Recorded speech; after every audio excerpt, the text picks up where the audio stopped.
À quelques heures de la clôture des travaux de la 29e conférence des parties des Nations Unies sur le changement climatique, le ministre de l'Aménagement, du Territoire, de l'Urbanisme et de l'Habitat, Mohamed Assilek Halata, a tenu une réunion stratégique avec Min Zhang, directeur général du département de la résilience urbaine mondiale et du développement foncier de la Banque mondiale. Lors de cette rencontre, les deux parties ont discuté du partenariat solide entre le Tchad et la Banque mondiale, des avancées réalisées dans le projet pilier, projet de résilience urbaine d'Injamena, des défis rencontrés. De même, cette rencontre a permis d'explorer de nouvelles opportunités de coopération, notamment à travers des projets structurants tels que les bassins tampons. Le ministre Mohamed Assilek Halata a exprimé à cette occasion sa gratitude à la Banque mondiale pour son soutien continu, en particulier dans la gestion des inondations. Grâce au projet pilier, une campagne de nettoyage a été mise en œuvre sur plus de 250 km des réseaux d'assainissement, contribuant ainsi à améliorer la gestion de l'eau. Min Zhang a félicité le gouvernement tchadien pour la mise en œuvre efficace du projet Bilair, soulignant que le Tchad a prouvé sa capacité à gérer des projets complexes dans des délais raisonnables. Le pavillon du Tchad a été le rendez-vous d'une séance de débat animée au cours de laquelle plusieurs sujets tels que le changement climatique et le rôle des institutions nationales et internationales pour y faire face. Ahmad Mohamed Bodo, président du Conseil économique, social, culturel et environnemental, a participé à cette session aux côtés d'un groupe d'experts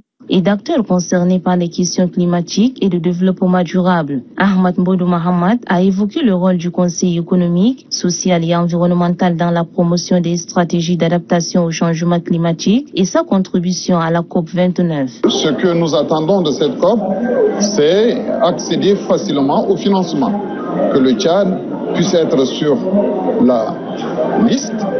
en première position pour pouvoir accéder aux différents fonds qui permettent de lutter contre le changement climatique. Le secrétaire général du ministère de l'Environnement, de la Pêche et du Développement durable, Yamto Hassan, a également pris part au symposium sur la prospérité, l'action climatique, la résilience et la biodiversité organisé par l'Organisation internationale du bambou et du rotin.